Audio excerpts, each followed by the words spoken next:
was just checking 2 gas stations. I left the 2 gas stations, I left the last gas station that I had checked to pull onto the highway, and I was making radio contact with the Wahoo Sheriff's Office because we didn't have radio communications available in the city at nighttime because we couldn't afford it. So I told them that everything was all secure. I pulled onto the highway, and putting the mic down, I seen some flashing lights in front of me. First appeared to me to be a truck, I thought. As I got closer and put the high beams of the lights in the patrol car on this object started raising. These lights started raising up in the air to about 40 feet. I think I was something like 50 yards from this.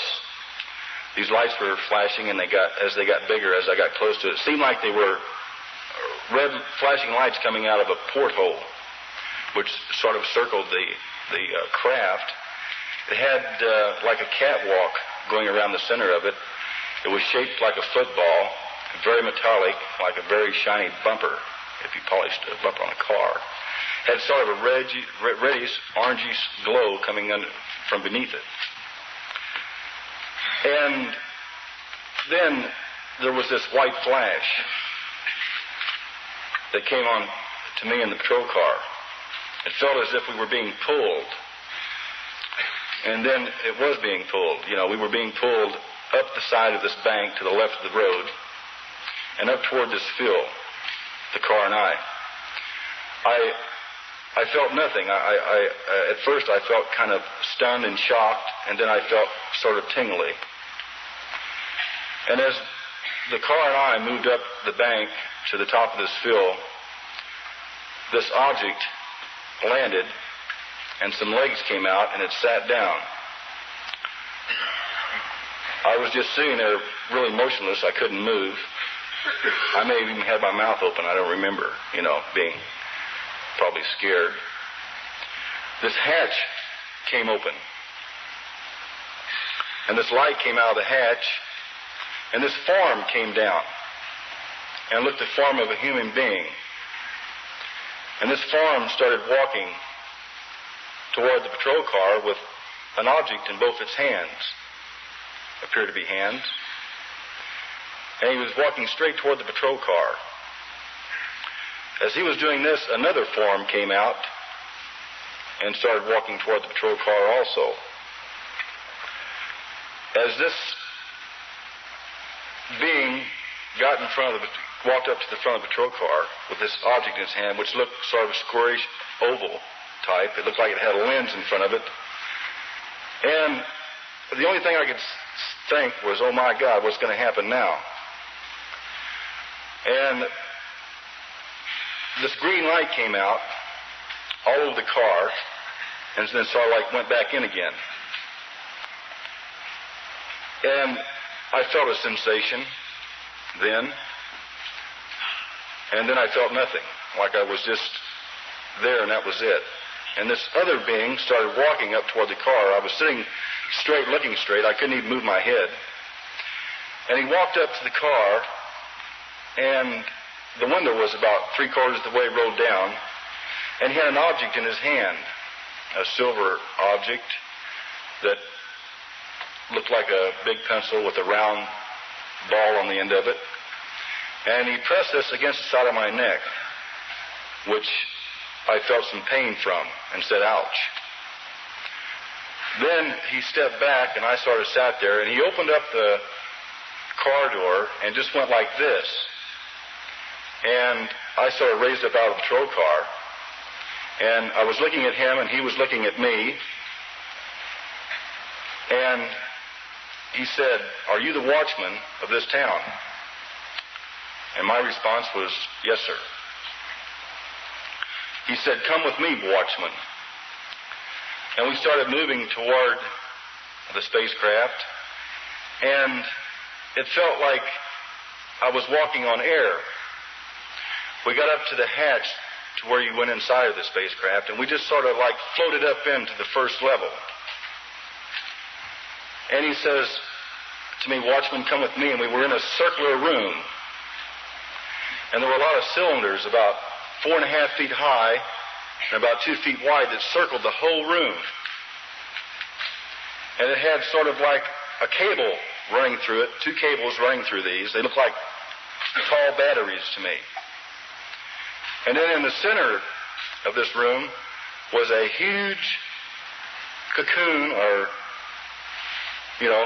like this shaped object, was spinning, and it was giving off colors like the rainbow, and was about 20 feet long. And it seemed like these cables were coming up and connecting to these 2 block things that came down on each end of it. And we walked the complete circle in there. And I said, what is this? And he said, this is how our craft operates. And he said it operates on electrical reversible magnetism.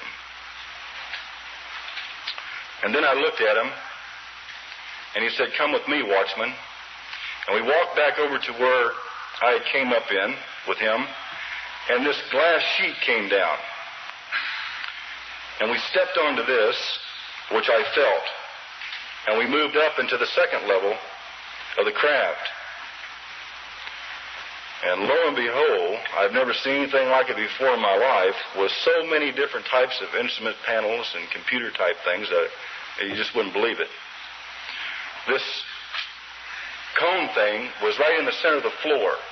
You could see half of it from on top and half of it from the bottom, but it gave off a red glow that sort of not flashed, but kind of died down and then came back up again. And he says, watchman, come with me. And we walked over to a screen that was up on the side, I say, wall. And it was sort of like a TV screen. And he pressed some buttons and I guess flipped some switches. I wasn't paying too much attention to him. I was looking at the screen. And some stars in the sky appeared on there. And he put his finger up like this, and he said, this is where we're from, watchman. And then he put his hand back down. He didn't say where, and he didn't say the name. He just pointed. The purpose that we're here is to get electricity. And there was another being standing a little distance away, and the man turned to him, and they both looked at each other, and he started depressing buttons.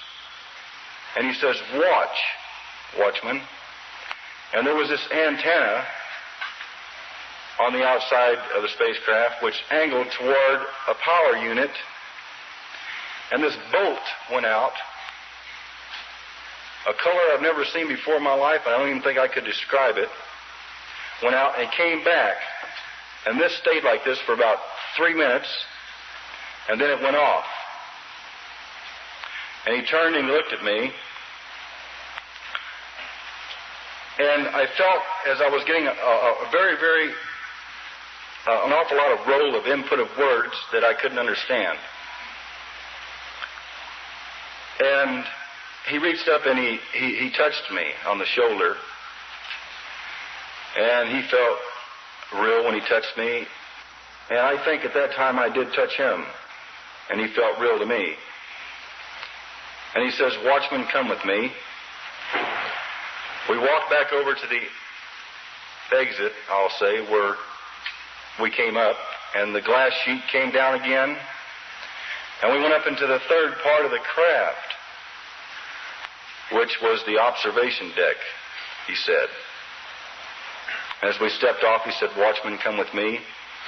And we walked over, and we were standing there looking out of a big plate glass window type thing. And there was a control panel right in front of it, and there were 2 chairs that looked like dentist chairs. You know, I've been to a dentist chair, but really a superstructure of a chair. Better than a dentist chair. We looked out the window, and I could see this one being walking back and forth by where my patrol car was. And I think I said, wow.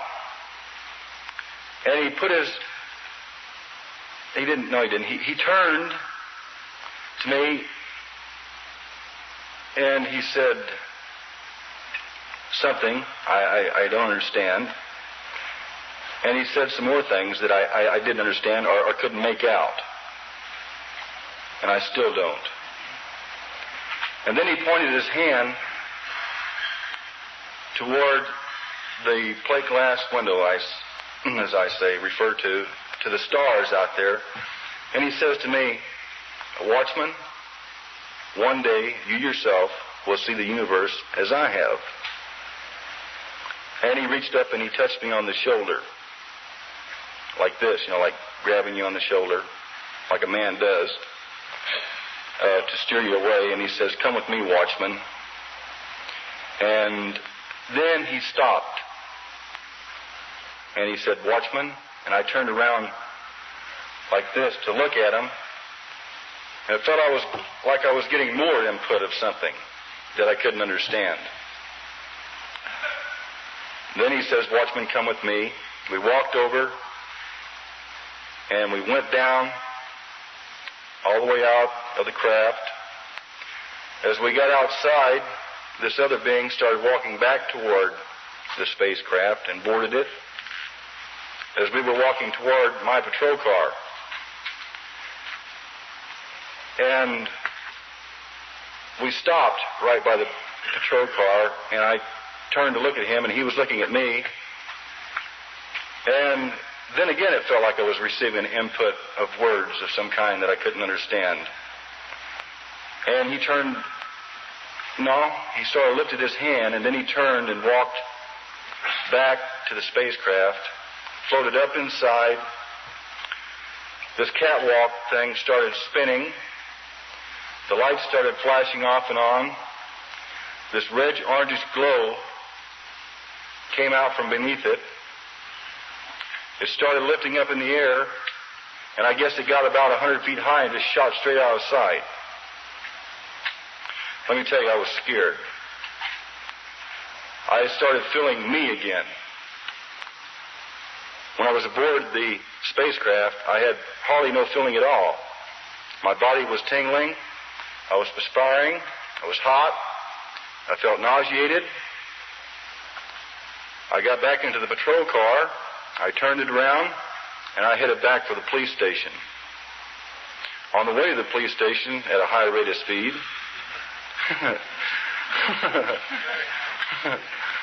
I tried to make communication with Wahoo Sheriff's Office, and it appeared the radio was dead. I got to the station. I jumped out of the car and a fast walked into the police station. And I noticed that the wall clock in the police station said 1 minute after 3 a.m. Well, I went directly to the bathroom. Not to go to the bathroom, but to drink water, because I was hot. And I walked back into the main room of the police station. We had a real small police station. It was about 20 by 20. And I sat there at the table, and I lit a cigarette, and I said, "Wow, what the hell happened?" Something happened to me. Did I really see a flying saucer? Did this really happen to me? I looked at my report log, and I remembered through all the training and everything I went through that regardless of the nature or what it was, put it in your report book, because you just might need it. So I looked at my report book, and I got my pen out, and I wrote, at 2:30 a.m., December 3rd, 1967, I saw a UFO at junction 6 and 63, believe it or not. About 6:30 that morning, a fellow officer came in, and I explained to him what happened to me. And the fellow officer says, "I believe you, Herb.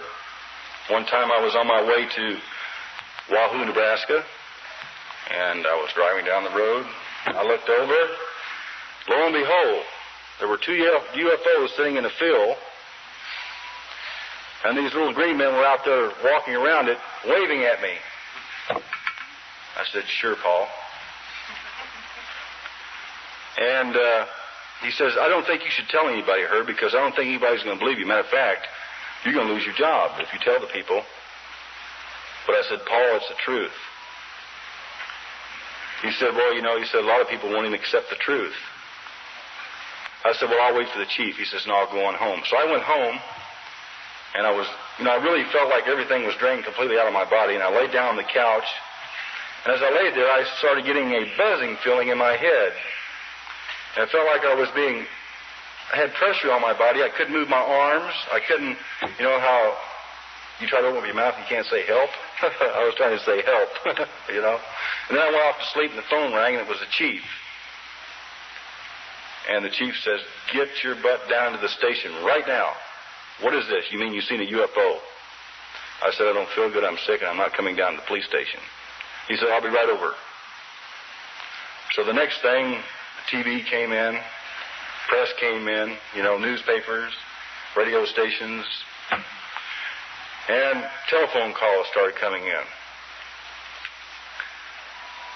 2 days later, the ridicule started coming in. Believe me. And I had a man run 3 blocks, huffing and puffing. He owned the Goodyear tire shop there in Ashland, Nebraska, and he wrote me, Herb, if you ever see another flying saucer and it lands, you tell him I want to sell him a set of tires.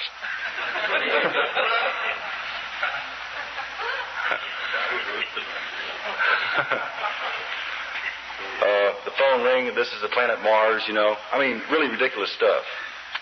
I think, though, being here in Florida, one of the neatest walkings I got was right out here in the lobby. The gentleman out there selling books. And I walked up, and he says, Herb Schirmer? I said, yes. My name is so-and-so, and I was taken aboard a police cruiser.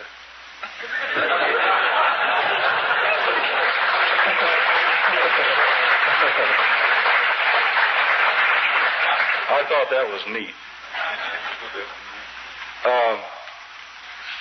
The United States Air Force Condon Committee, Blue Book Project, or however you want to say it, investigating team came down to Ashland, Nebraska to investigate me. A gentleman by the name of John Ahrens, who is a friend of mine, and a gentleman by the name of Roy Craig, who is a physicist. John Ahrens, he'd probably hit me, but he was a shrink. Psychiatrist. Him and I had long discussions, and he told me to tell my story over and over and over and over, and I told it over and over and over and over. And then they found a 25-minute time lapse in my log. And John says, Herb, what happened to you between 2:30 a.m., December 3rd, 1967, and 3 a.m., or a little before 3 a.m.? And I looked at him, and I couldn't say anything because I didn't remember. So he says, you got to come to Boulder. I said, okay. So they took me up to Boulder, and I met a UFO team there of a lot of people who run a lot of tests on me, and a hypnotist by the name of Dr. Leo Sprinkler administered time regression hypnosis on me, which found out a small detail that I had been aboard the spacecraft and that I had actually communicated with them. They played the tape back to me, and it shocked me. I didn't know what to think. I said, is that really my voice on that tape? You bet it is, boy. I says, my God, what do I do now? So while I was up in Boulder, the city got real cute, you know, the city fathers and the people in the city. The day I left, matter of fact, the night I left, they went down to our beautiful cemetery there in Ashland, Nebraska, and took this dummy and hung it by the neck in a tree, and put a big star on it, shot a hose through it and painted the hose with red like blood and put Herb across the star with a cowboy hat on it. And they really made it look big because they went down to the mortuary and they got the ambulance out, a code 3 run, sirens, red lights, the whole works. Went over there and they very carefully took it down and put it on a stretcher and covered it up and took it back to the morgue.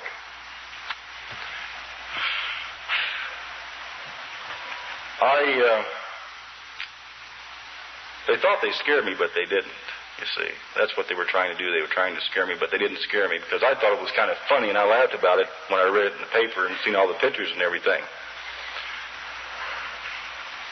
But while I was in Boulder, they blew my car up with dynamite. And that really made me mad. I just got through paying for it. And I was furious. You know, I could have done like George C. Scott did in that movie Rage. You know, that's how mad I was. But through the whole crisis, I had one very good friend in Ashland, Nebraska. His name is Leroy Dimmitt. Very close friend. And he helped me a lot in Ashland. He was one of our relief officers in the police department. And I was really proud to have him as a friend and his way he stuck by. My family,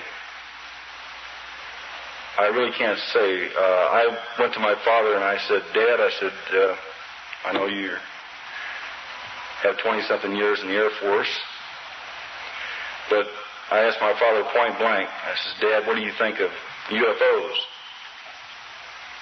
My father never said no, and he never said yes. He just said, son, if you're telling the truth, stick with it. And so I stuck with it. I thank you very much.